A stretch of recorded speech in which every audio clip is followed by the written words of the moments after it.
right there. Hey, clap your hands for our buddy. Yeah. Hi. You have to yell yee yee. Oh, yeah. Oh, because I was just saying, I say yeah, I know. yeah. Hey, But bud. you're right. I Hey. should say it. You good? I'm good. How are you? I can see you got a book now. If Your City, If Your Country by Earl Dibbles Jr. What's this about? Well, we just figured that there's this worldwide epidemic of people that are not really sure which side of the fence they're on, city or country. So this is your hand guide to figure that out. And so you wrote it as Earl. Yes. Yeah. Oh, Earl wrote it. Oh, sorry, my bad. Yeah. Earl wrote it, of Yeah. course. Wow, look at So this. which are you, Bobby? Are you city or I'm country? oddly both, because I grew up in the country, but now I live city. So a lot of people say that they're kind of both. I'm kind of both. So what you do is you read the whole book and then you take your average on which one you are. Oh, so you pick one. So every page is left page is if you're city, right page is if you're country. So Okay, it's sort of let- like a quiz. Can I read one of these? Do you care? Yeah, go ahead. If your city, a good network is great when you need to download a big file. Okay. Mm-hmm. If your country, good network is when you need to upload a big bass into the boat. Yeah. So Okay. which one would you be Well, in I'd that be situation? city in that one. Okay. I used to be more. We're just doing it now. I'd be city now. Let me do. So what about apartment? How do you feel about apartment? Like if I said the word apartment, what comes to your mind? I lived in many small apartments. Right. So that if you're city, an apartment is one of the only places you could live. There's no houses in the city, right? But if you're country, sometimes chewing tobacco is better mixed together. Apart wintergreen and apart mint. Okay, that's when you know your country. Shouldn't you be reading Andy that was as Earl? leaning towards that one. Should you be reading that as Earl there, like to really sell the book? Yeah, I should. Yeah, shouldn't do I? one as Earl. Okay. Yeah. Which This is me giving Granger, who, by the way, created all of Earl, has this excellent everything. And I'm like, hey, shouldn't you be doing it the other way? But Granger, Yeah. you are getting advice from a New York Times bestseller. Twice. okay. Yeah. Okay, I hear you. So, I Just mean, read me one. Twice, but who's counting? Yeah. What do I know? not us. Read me one. Okay. I got to read city as me. Okay. Right, it makes sense. Fair.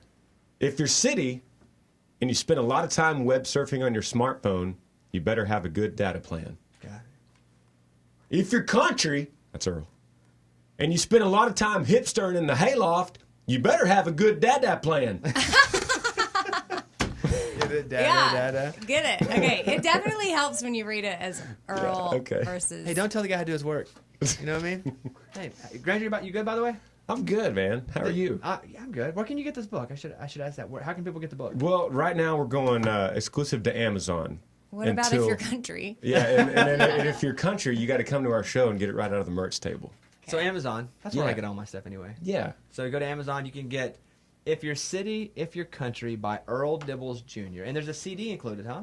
Yeah, CD. So it's got all of Earl's songs plus a track of him reading the book. So if you just want to sit back and look at these pictures and have Earl read it to you, you just pop in that compact disc. There he is. Hey, let me play a couple songs here. Let's see. Which song would you like me to play first? Your current song? Yeah. Your current single? You like Yeah. that one? Tell me about that one. Yeah, this is a song. It's about tomorrow is not guaranteed. That we don't know what the future holds, but as long as you're spending it with that person that you love, that's all that matters. You're in it. It's called You're In It. Here we go. You're in it every single good time. When I press rewind in my mind, yeah, I find you're in it. Every thought of what could Have you made this video yet? I have. Is your wife in this video? She is in okay, this I was video. making sure this is the right one. So what's that conversation like? Hey, I want you, then does she like being in videos? She's been in so many of them that I forgot to tell her about this one. I had booked it with the director. We had booked it with the producer, and then I forgot that. Oh, I should probably tell her, hey, you're booking this date, and get a babysitter because you're going to be in the music video.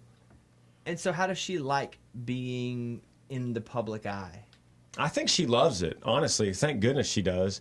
She has a really good presence on social media, which I love because she handles she talks to fans all the time, and she has a bunch of the soccer mom fans that love to hit her up and see how she's doing at home with the babies, and she really engages with them. So she'll come to me all the time and say, hey, there's this couple and they're getting married and they want you to do their wedding announcement. So I'm going to shoot a quick video. Oh, that's cool. And so she handles that kind of stuff, and I just go, sure, sounds good. That's awesome. Here's Granger Smith. You're in it. you're in it every single good time. Are you healthy, by the way? Are you back up to 100% from your fall? Yes, I am. Yeah, like I am. punctured a lung and all that. Broke a couple ribs, punctured a lung. Does that all make you good. nervous? Are you staying off the edge of stages? Like, Yeah, I think about it. I think you? about it every day. I'm out there singing, and my left foot kind of goes over the edge a little bit, and I think, oh, there it is. Yeah, I think about it all the time. Did you have any PTSD from that? Did you go to sleep thinking about the fall or anything, or wake up? You know, the thing I got out of that was I had to cancel a whole bunch of shows. I had to cancel 10 shows. And for the first time ever, nothing mattered. The tour didn't matter. The schedule didn't matter. And you know how it is. There's always the schedule, and you stick by it, and you live by it. You live by the calendar.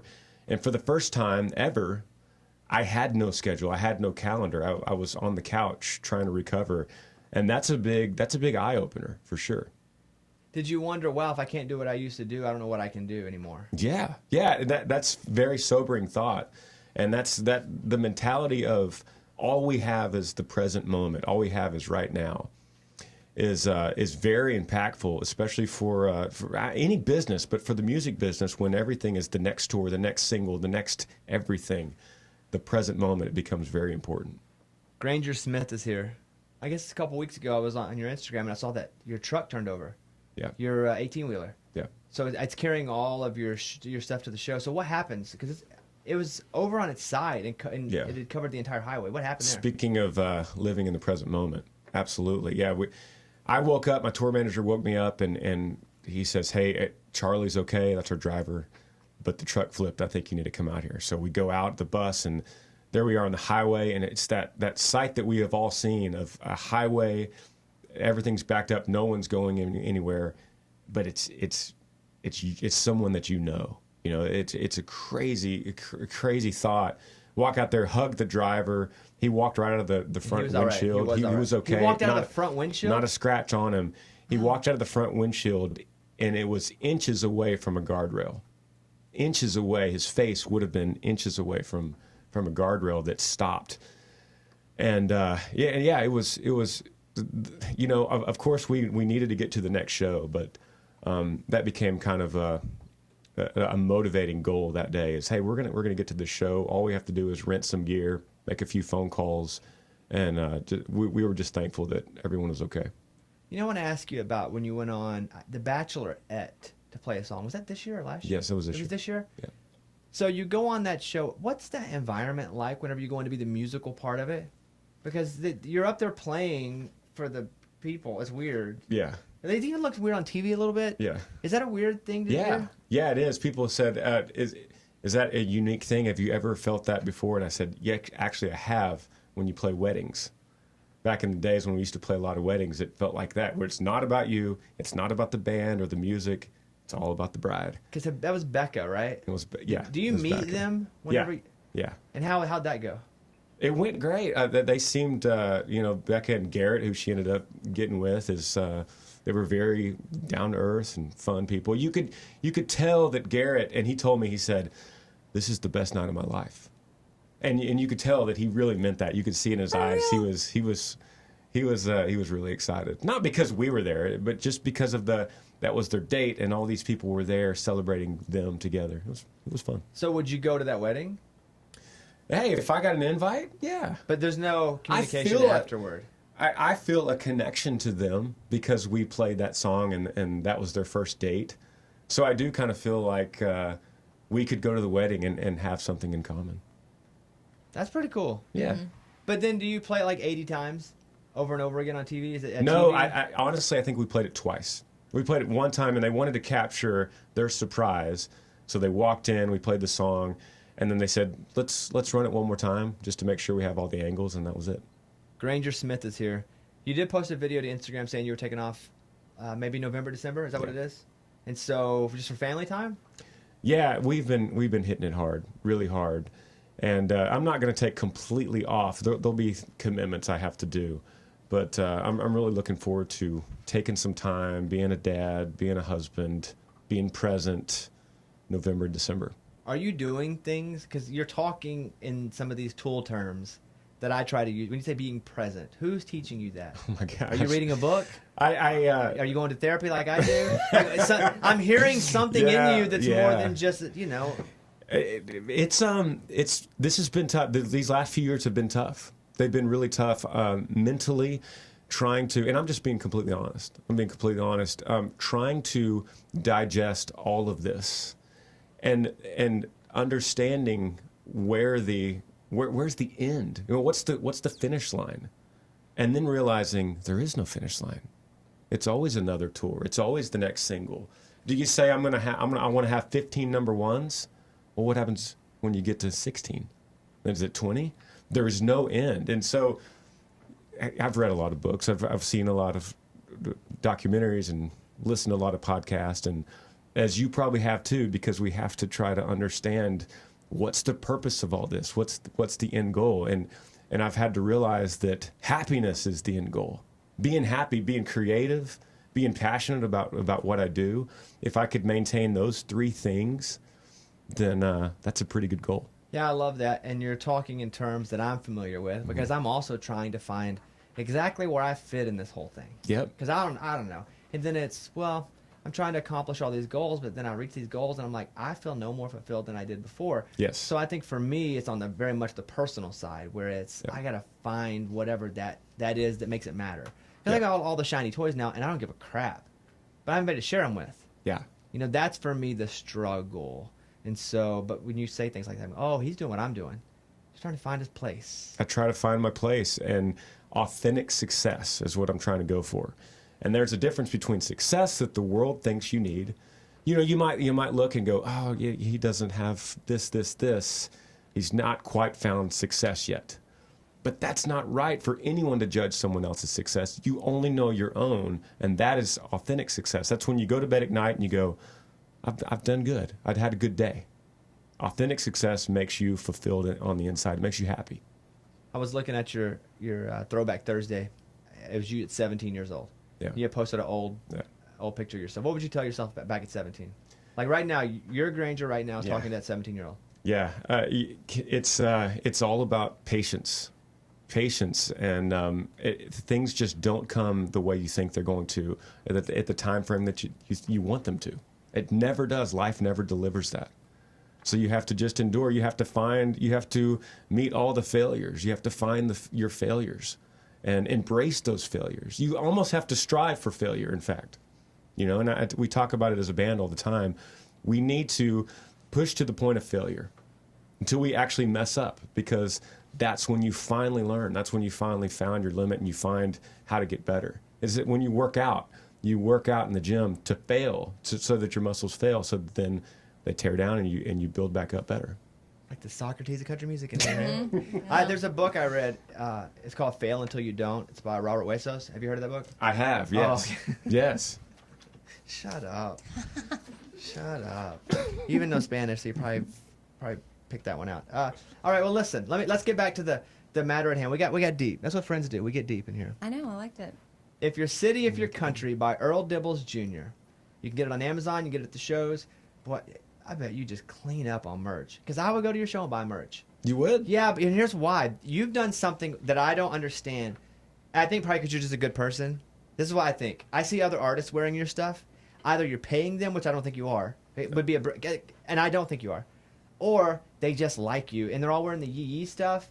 And I'm going, that's cool. Like, other people are also vouching for you. And now you're just a good dude. I think that's why, unless you are sliding them a little something, then slide me something. I'll wear it too. But man, the yee stuff, that pays the bills, huh? It does. Do you own yee? Yeah, I do. Okay, I good. do. Because if not, I was about to. We trademarked it a long time ago. And it's, for the most part, it goes back to staying passionate and staying creative. My bills are paid. Electric bill's okay. We're going to be okay for the next few months. It's not really about more building. It's more of the fun and that kind of creativity. This book is the perfect example. This is a passion project that it's so exciting to, as you know, to now you see a book and it's on Amazon and you could sell it and you could flip through it and it's tangible. And here it is. We wrote this book, and it's so much about the experience. And how much does it cost? This is $19.99. Look at this. Do you sign them at all? Yeah. Yeah. It just came out this week, so I haven't done any signings yet, but That's I will. not true. I have one right here that's signed. Well, there you go. It says Yee. Do you sign it as both Granger and Earl? Yeah, if people want that, yes. I mean, it's written by both. Yes. That is true too. Well, look at you, man. I'm always happy for you. You come in every time. You always look a little better, a little happier. That's how I feel about you. Maybe. I think this time, maybe so. Trying to get there. I went to a whole therapy camp, could dude, tell. for like 4 days. I could tell. I went and I was like, man, this is You have a glisten in your eyes. I'm pregnant. What do you want? Huh? What do you want from That me? pregnancy glow. I'm glowing. Okay, well, listen. Granger Smith's new book, a comedy book. Can I call it a comedy book? 'Cause Yeah, it's fun. sure. If Your City, If Your Country, by Earl Dibbles Jr. What if they search Granger Smith? Will that pop up still? I don't know. That's a good question. If you search Granger Smith book, it probably will because it's tied with some other Yee stuff on Amazon. And there's a CD included, and it'll also be out at shows. And you're a good dude. I like to always press you about the merch stuff. I'm fascinated with it. The business. Great. And you talk about Granger too. He puts all his family. His family's his team. Yeah. Yeah. Like, you ever met his brothers?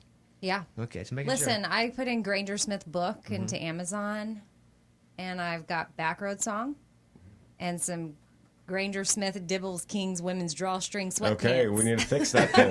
Wait, what's up with those sweatpants? Do you sell those? I don't think that those Do are people yours. Those aren't still- mine. Those just We have are the keywords. constantly Garth Brooking Amazon. We're taking stuff down constantly. We have to do Yeah, that. we We have have to. enjoy You stuff. guys have We have to do that too. Because then Yeah. people are buying it. First of all, 100% of the proceeds go to something, and if you're buying it from Amazon, Yeah. nobody's getting the proceeds. Yeah, exactly. Well, And- somebody is. Well, yeah. Chuck in Delaware. Right, but not a.